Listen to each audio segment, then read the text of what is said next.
G'day golfers, and welcome to Total Driving Part 2, hitting your driver straighter. Now if you haven't watched Part 1 yet, really important for us to do it in that order, to learn how to generate power and speed first, and then learn to control it afterwards. It is so challenging to develop a golf swing that is accurate and consistent, and then try to add power to that. Things certainly go awry if you try it that way. We're very much focused on helping you to understand why the golf ball goes where it goes. And the golf swing is basically a pendulum action, and it goes offline when we get in the way. And boy, are we good at getting in the way. So to complete today's lesson, we're going to reveal to you what we believe is the most important aspect that you need to be working on to hit more fairways out on the golf course. I'm Glenn Haynes at Aussie Golf Pros, where we help you make the most of your game.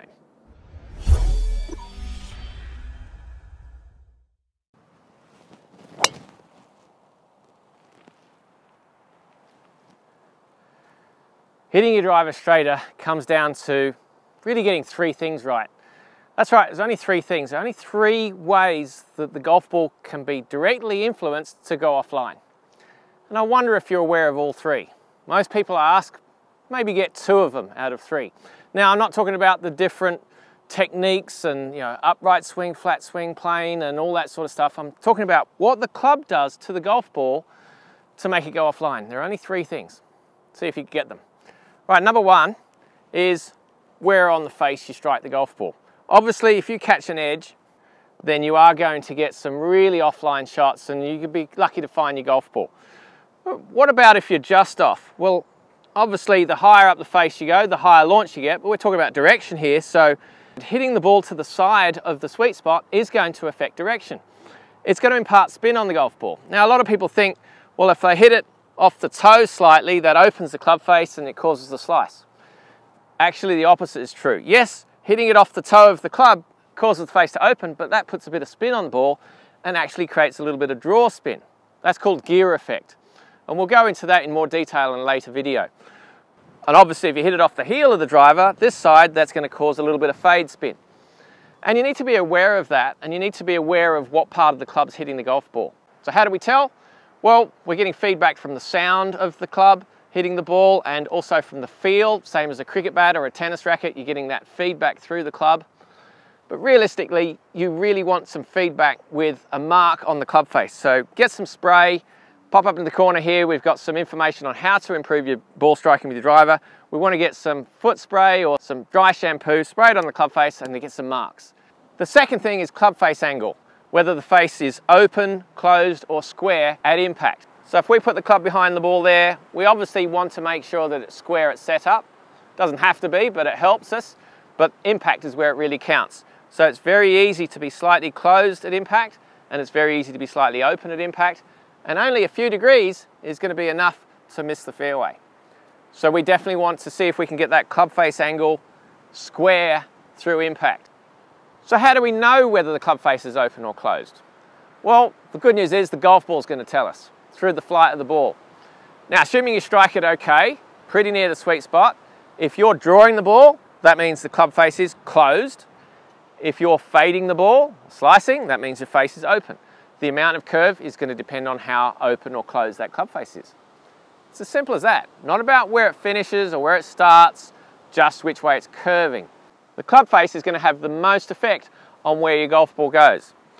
All right, let's hit one. Let's see what it does through the air.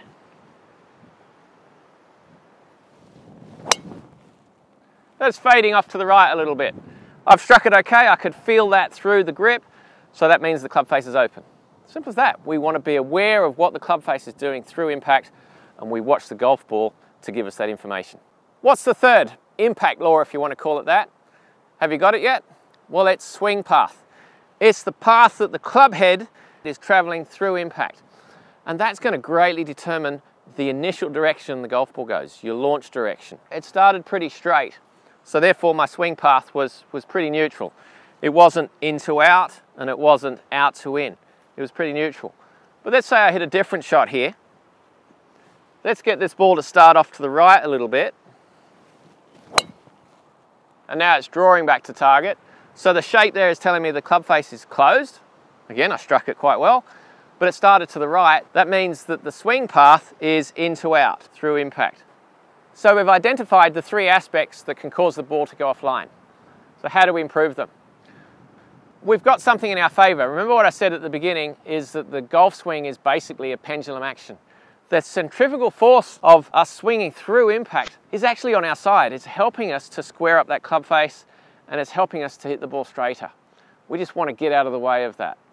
So the sorts of things that can mess that up: 1, a lot of tension in the grip; 2, an overly strong or an overly weak grip that can change the club face angle, or we have to manipulate the club face; and 3, steering the golf ball. That's a real big killer. If we're trying to guide that golf ball down the fairway, that's when we get in our own way and we can really upset the natural rhythm of the golf swing and the natural centrifugal force of the golf swing. That's what can really change where the golf ball goes. And our alignment is another way that we can really mess up that centrifugal force and that pendulum action. You can see I've got 2 sticks on the ground here. One is to help me get my club face nice and square and get the feeling of the swing path going straight towards the target. And this one is to make sure that my feet, knees, hips and shoulders are parallel to that target line. If you go to a tour event, you'll see most competitors with at least 1, maybe 2 sticks on the ground. But if you go to a club range, then you'll hardly see any.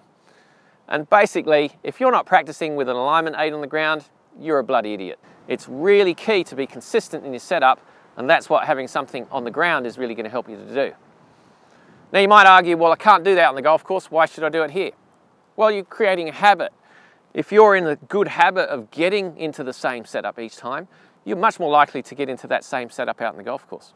So what I'm going to do here is show you a great drill that's going to help you with your awareness of what's going on through your golf swing, why it's going offline, and how to improve it. I've got a 5-ball drill here. So I'm going to set up to the target, which is the 200-meter yellow sign in the distance, but we're only going to hit towards that target once. The other 4 shots, we're going to see if we can hit offline. Fade first. Good. Not a lot of fade, about 10 meters of fade there, but that means the face was slightly open. All I'm changing is the club face. Now I'm going to close it a little bit. Bit more draw, about 15 meters of draw on that one. Now I'm going to change the swing path, but not the club face. I'm going to see if I can approach from the inside, but keep the club face square.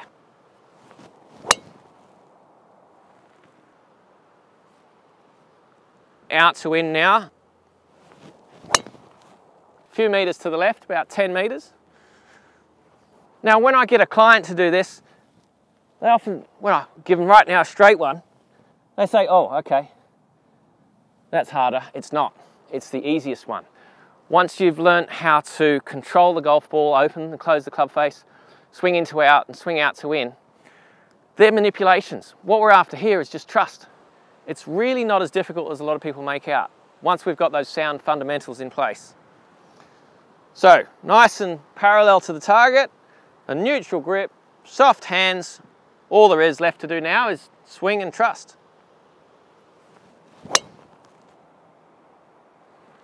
And it's within a couple of meters. And there was trust there, and that's what we want to develop. We want to develop some confidence out in the golf course so that we can just swing without trying to steer it. Remember, steering is going to get in the way of allowing the pendulum action and the centrifugal force of the golf swing to do its thing. It's time to reveal what we believe is the most important skill that you need to be working on to hit more fairways out in the golf course. And that's consequence. You need to be practicing under some pressure to prepare yourself better for the golf course. Look at it. The driving range does not resemble the golf course. It's wide, it's 70 meters wide. How many fairways are 70 meters wide at your course? We don't have any. So you need to create a fairway. You need to challenge yourself, not just with your driving, but any sort of practice that you do. You need to have a section of it where there's some pressure, there's some consequence to what you're trying to achieve here. So here's an example for you, and there are lots of different games that you can play. That's pretty much what we're talking about here, is just playing games and competing with yourself or with others. That works too. 5 golf balls. I'm going to set a fairway up there and see how many fairways I'm going to hit. Now I'm going to make it tough. I'm going to make it between the yellow posts up there, so it's only around 12 meters wide, this fairway. I'm going to see how many out of 5 that I can get. So for you, depends on what level you're at. You can make it 25 meters wide, 30 meters wide, 20 meters wide, whatever you feel is challenging, but possible. So if you do get 5 in a row through your target, then make the next time tougher. Let's see how we go.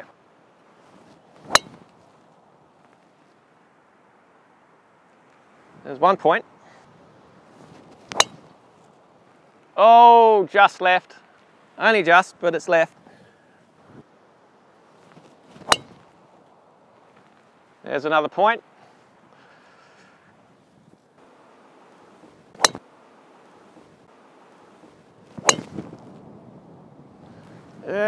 Yeah, got it. That's 4 out of 5. Now that's really pleasing because that's a confidence boost that I can take out on the golf course. We have some narrow fairways here, so if I know that I can hit 4 out of 5 at a narrow target here, then that's going to help me with my confidence to do that out on the golf course. But we've got to do it under pressure. Me being in front of a camera, that's great. That puts me under more pressure.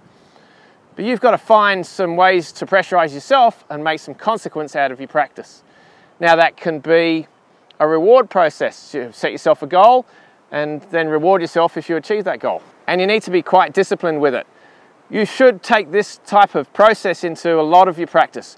Practice with some consequence, set up some games, some challenges, and record some scores. It's really important for you to have that accountability to your practice, and you get a lot more out of it, doesn't matter what part of the game you're practicing.